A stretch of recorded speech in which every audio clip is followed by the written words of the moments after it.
Assalamualaikum Bunda dan Dulur semuanya, apa kabar? Semoga dimudahkan segala urusan kita dan yang penting sehat. Kali ini Mak Ije masih berada di urusan perdapuran di Ala Kedabra Kue and Cake Series. Kali ini Mak Ije akan membahas salah satu topping yang sering digunakan dalam pembuatan roti atau kue, yaitu keju.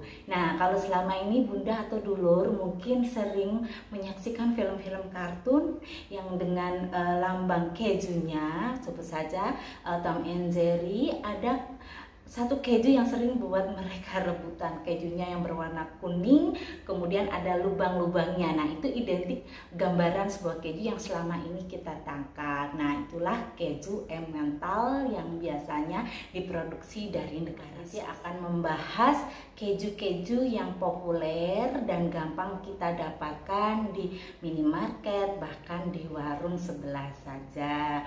Apakah keju-keju itu? Nah, sebelum kita mengenali bentuk, wujud, dan fungsinya, ini Mak Ije mau kasih intip kepada Bunda dan Saudara. Ini gorengan yang sangat sederhana, godo pisang atau bahasa kerennya apa ya, pisang goreng ya. Udah dikasih Bunda keju. Ini kejunya dimakan ini aja sudah nyituk. Terus di dalamnya ini Bunda, kalau kita buka gini, ada apa di dalam pisang goreng versi Ala Kedabra series?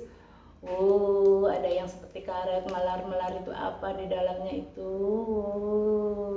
Ya, ini keju apa ya yang melar ini? Itu keju mozzarella, lagi kekinian di kalangan anak muda. Coba kita makan. Oh, udah kelihatan. Jadi apa aja dimakan.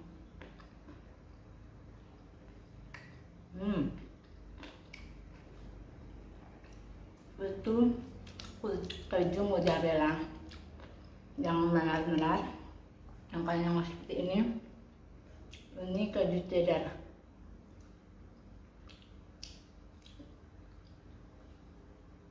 Creamy, rasa susunya juga kerasa ya.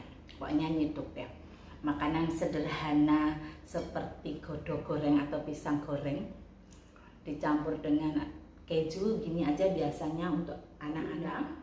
Langsung saja, keju itu apa sih kok membuat hidangan kita, makanan kita atau camilan kita kadang kok menjadi terasa spesial kalau melihatnya dan menggugahnya. Kalau kita ambil dari Wikipedia, itu keju adalah makanan atau bahan makan yang terbuat dari susu yang kemudian dikentalkan dengan bantuan bakteri atau enzim yang. Nah, di sini Mak Ije sudah punya beberapa contoh keju yang ada di pasaran ya. Nah, keju yang paling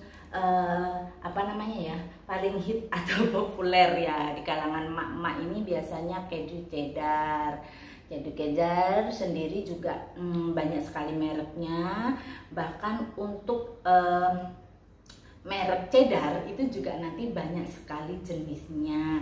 Nah, keju cheddar ini juga ada yang bentuknya tipis Bunda, seperti ini. Nah, ini biasanya dimakan begini saja, campur dengan roti, kemudian sandwich gitu ya, untuk yang bentuknya yang tipis seperti ini.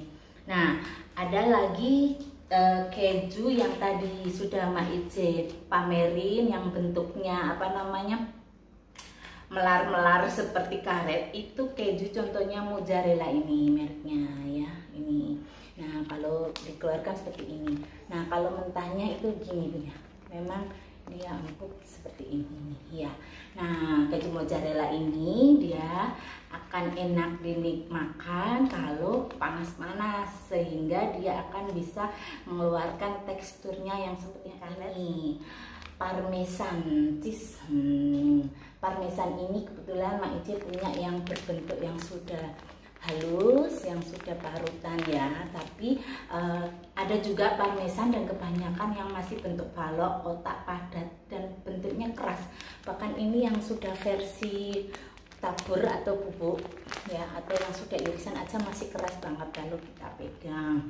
Nah, lalu apa namanya, keju parmesan ini sendiri apa keuntungan atau manfaatnya? Keju parmesan ini biasanya digunakan untuk taburan makanan-makanan kering, kue kering seperti kastengel.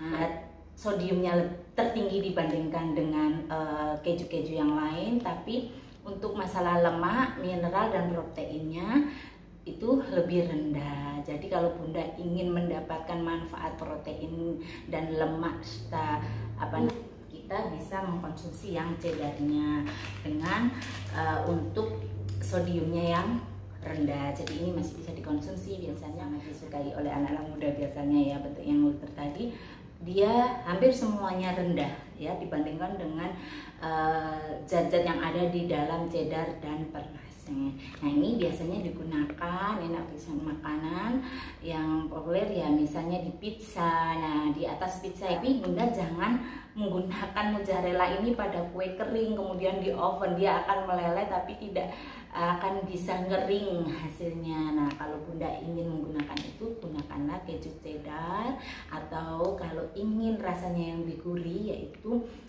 keju parmesan susu. Namanya kenapa beda-beda ya, biasanya karena asal mula dari keju-keju ini sendiri.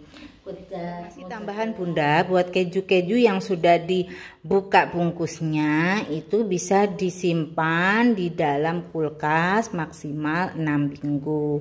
Adapun keju yang belum dibuka bungkusnya biasanya bertahan antara 4 hingga 8 bulan. Lihat kadar luarsanya ya Bunda sebelum menggunakan dan mengkonsumsinya.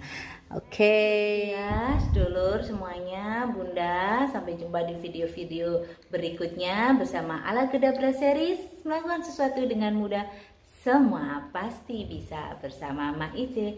Dah.